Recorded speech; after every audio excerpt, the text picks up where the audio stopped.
Taught law के final exam की तैयारी चल रही है ना? चलिए, आज दो सबसे जरूरी सिद्धांतों पर अपनी पकड़ मजबूत करते हैं, नेबर प्रिंसिपल और स्ट्रिक्ट लाइबिलिटी यानी सख्त दायित्व। वादा है इस सेशन के आखिर तक ये दोनों कॉन्सेप्ट्स एकदम क्रिस्टल क्लियर हो जाएंगे। तो सवाल ये उठता है कि कानून ये कैसे तय करता है कि अनजाने में हुए नुकसान के लिए जिम्मेदार कौन है? ये एक बहुत ही अहम सवाल है और मजे की बात यह है कि लॉ इसके दो बिल्कुल अलग-अलग जवाब देता है। एक रास्ता है लापरवाही का और दूसरा है सख्त दायित्व का। आइए इन दोनों को समझते हैं। तो आज हम क्या क्या देखने वाले हैं? पहले हम लायबिलिटी के इन दो रास्तों को समझेंगे, फिर नेबर प्रिंसिपल और स्ट्रिक्ट लायबिलिटी को केस स्टडीज के साथ देखेंगे। इसके बाद डैमेज और लीगल इंजरी के फर्क को जानेंगे, डिफेंस पर बात करेंगे और आखिर में होगा एक फाइनल शोडाउन, दोनों सिद्धांतों का आमना सामना। तो चलिए शुरू करते हैं दायित्व के ये दो रास्ते।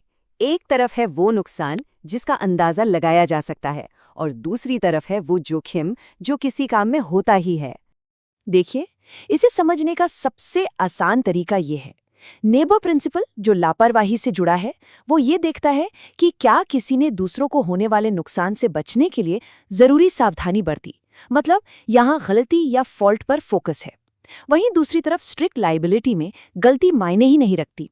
यहाँ बस ये देखा जाता है कि क्या कोई ऐसी एक्टिविटी कर रहा था जिसमें खतरा बहुत ज्यादा था, बस इतना ही। अब चलते हैं उस लैंडमार्क केस की तरफ जिसने सब कुछ बदल कर रख दिया। कहानी है एक जिंजर बियर की और उसमें मिले एक सड़े हुए घोंघे की। जी हाँ, हम बात कर रहे हैं डोनो बनाम स्टीवेंसन केस की। तो हुआ ये 1928 की बात है। श्रीमती डोनेगो की एक दोस्त ने उनके लिए एक जिंजर बियर खरीदी। बॉटल अपारदर्शी थी, मतलब उसके आर पार नहीं दिखता था। उन्होंने ज्यादातर बियर पी ली, लेकिन जब बाकी बची हुई बियर ग्लास में डाली तो उसमें से एक सड़ा हुआ घोंघा निकला। इससे श्रीमती डोनेगो को गहरा सदमा लगा और उनकी तबीयत भी बिगड़ गई। अब कानूनी पेंच ये था कि श्रीमती डोनेगो का बॉटल बनाने वाले यानी स्टीवेंसन के साथ कोई सीधा कॉन्ट्रैक्ट तो था ही नहीं, तो क्या वो फिर भी उस पर केस कर सकती थी? यही वो सवाल था जिसने कानून को उलझा दिया था। और इसी सवाल के जवाब में कोर्ट ने दिया एक ऐसा सिद्धांत जो आज भी टॉट लॉ की नींव है। लॉर्ड एटकिन ने कहा, आपको उन कामों से बचने के लिए जरूरी सावधानी बरतनी चाहिए जिनसे आप अंदाजा लगा सकते हैं कि आपके पड़ोसी को चोट पहुंच सकती है। ये पड़ोसी का सिद्धांत यानी नेबर प्रिंसिपल था।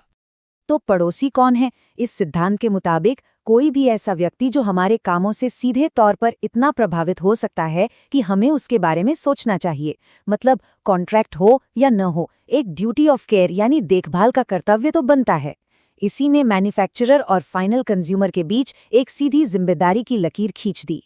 चलिए, अब कहानी को आगे बढ़ाते हैं और चलते हैं उस सिद्धांत की ओर जहां लापरवाही साबित करने की जरूरत ही नहीं है। हम बात कर रहे हैं स्ट्रिक्ट लायबिलिटी की और इसका जन्म हुआ रायलिन्स बनाम फ्लेचर केस से। ये एक बाढ़ आई खदान का मामला है। स्ट्रिक्ट लायबिलिटी को लागू करने के लिए कानून ने एक 5 पॉइंट टेस्ट बनाया है। अगर ये पांचों शर्तें पूरी हो जाती हैं तो जिम्मेदारी तय है, फिर कोई अगर मगर नहीं चलता। पहला, डिफेंडेंट अपनी जमीन पर कोई चीज लाया हो, जैसे इस केस में एक जलाशय में ढेर सारा पानी जमा किया गया था। दूसरा, ये जमीन का नॉन नेचुरल इस्तेमाल हो। तीसरा, वो चीज ऐसी हो कि अगर बाहर निकली तो नुकसान कर सकती है। चौथा और सबसे जरूरी, वो चीज बाहर निकलनी भी चाहिए, जैसे यहाँ पानी खदान से निकलकर बाहर फैल गया। और पांचवा, उससे होने वाला नुकसान अंदाजा लगाने लायक हो। बस ये पांचों बातें पूरी हुई और लायबिलिटी फिक्स। अच्छा, अब एक बहुत ही जरूरी कॉन्सेप्ट पर आते हैं जो फाइनल एग्जाम के लिए बहुत ही महत्वपूर्ण है। ये हैं दो लैटिन मैक्सिम्स जो डैमेज और लीगल इंजरी के बीच का फर्क बताती हैं। पहला है इंजुरिया साइन डैमनम। इसका मतलब है लीगल इंजरी तो हुई लेकिन कोई असल नुकसान नहीं हुआ। इसका क्लासिक केस है एशबी बनाम वाइट। एक आदमी को वोट डालने से रोक दिया गया। भले ही उसका कैंडिडेट चुनाव जीत गया, यानी उसे कोई मॉनेटरी लॉस नहीं हुआ, लेकिन उसके वोट डालने के कानूनी अधिकार का तो हनन हुआ ना, और बस इसीलिए लायबिलिटी बनी। और दूसरा है इसका ठीक उल्टा, डैमनम साइन इंजूरिया।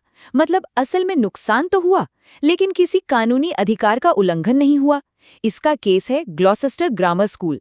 एक टीचर ने पुराने स्कूल के सामने ही अपना नया स्कूल खोल लिया, जिससे पुराने स्कूल को बहुत फाइनेंशियल लॉस हुआ, लेकिन किसी कानूनी अधिकार का उल्लंघन तो नहीं हुआ था, इसलिए कोई लायबिलिटी नहीं बनी। तो इससे क्या समझ में आता है? टॉर्ट लॉ का असली मकसद कानूनी अधिकारों की रक्षा करना है, सिर्फ पैसों के नुकसान की भरपाई करना नहीं। तो क्या इन जिम्मेदारियों से बचने का कोई रास्ता है? बिल्कुल है, लेकिन दोनों सिद्धांतों में बचाव के तरीके यानी डिफेंस काफी अलग हैं। अगर हम स्ट्रिक्ट लायबिलिटी की बात करें तो यहाँ डिफेंस की एक बहुत ही स्पेसिफिक लिस्ट है, जैसे कि अगर क्लेम करने वाले ने खुद सहमति दी हो, या नुकसान किसी तीसरे पार्टी की वजह से हुआ हो, या फिर किसी कानून के तहत वो काम किया जा रहा हो। एक्ट ऑफ गॉड यानी कोई कुदरती आपदा भी एक बड़ा डिफेंस है। और हाँ, अगर क्लेम करने वाले की खुद की गलती हो तब भी जिम्मेदारी से बचा जा सकता है। अब आते हैं एक और तरह की सहमति पर, निहित सहमति या इम्प्लाइड कंसेंट। हॉल बनाम ब्रुकलैंड्स केस में एक दर्शक मोटर रेस देखने गया और घायल हो गया। कोर्ट ने कहा कि जो कोई भी रेस देखने जाता है वो ये मानकर चलता है कि इसमें कुछ खतरे हो सकते हैं, मतलब उसने उन खतरों के लिए अपनी निहित सहमति दे दी थी, इसलिए वो केस नहीं कर सका। एक और मजेदार डिफेंस है वैधानिक प्राधिकरण यानी स्टैट्यूटरी अथॉरिटी। वॉन बनाम टैफविल रेलवे केस में कानून की इजाजत से चल रही एक ट्रेन से निकली चिंगारियों ने पास के जंगल में आग लगा दी। कंपनी ने सारी सावधानियां बरती थीं। कोर्ट ने कहा कि क्योंकि ये एक्टिविटी कानूनन सही थी, इसलिए कंपनी जिम्मेदार नहीं है। और ये एक ऐसा डिफेंस है जो नेग्लिजेंस और स्ट्रिक्ट लायबिलिटी दोनों में काम आ सकता है। चलिए, अब समय है फाइनल शोडाउन का। ये है आपके एग्जाम के लिए अल्टीमेट रिवीजन शीट। तो एक नज़र में देखते हैं। लायबिलिटी का आधार नेग्लिजेंस में गलती है, स्ट्रिक्ट लायबिलिटी में जोखिम। मुख्य केस, एक तरफ डोनोवी बनाम स्टीवेंसन, दूसरी तरफ राइलेंस बनाम फ्लेचर। फोकस नेग्लिजेंस में पड़ोसी को होने वाले नुकसान के अंदाजे पर है, जबकि स्ट्रिक्ट लायबिलिटी में किसी चीज़ के अपने आप में खतरनाक होने पर। दोनों में नुकसान होना जरूरी है। और डिफेंस, जैसा कि हमने देखा, दोनों की डिफेंस की लिस्ट अलग-अलग है। ये टेबल सब कुछ साफ कर देती है। तो हमने नियम, केस और डिफेंस सब समझ लिया, लेकिन अब एक बड़ा सवाल सोचना बनता है। आज की इस जटिल टेक्नोलॉजी और ग्लोबल सप्लाई चेन्स की दुनिया में जिम्मेदारी तय करने के लिए कौन सा सिद्धांत ज्यादा सही बैठता है? गलती पर आधारित नेग्लिजेंस या फिर जोखिम पर आधारित स्ट्रिक्ट लायबिलिटी? ये सवाल आज के दौर में और भी ज्यादा जरूरी हो गया है।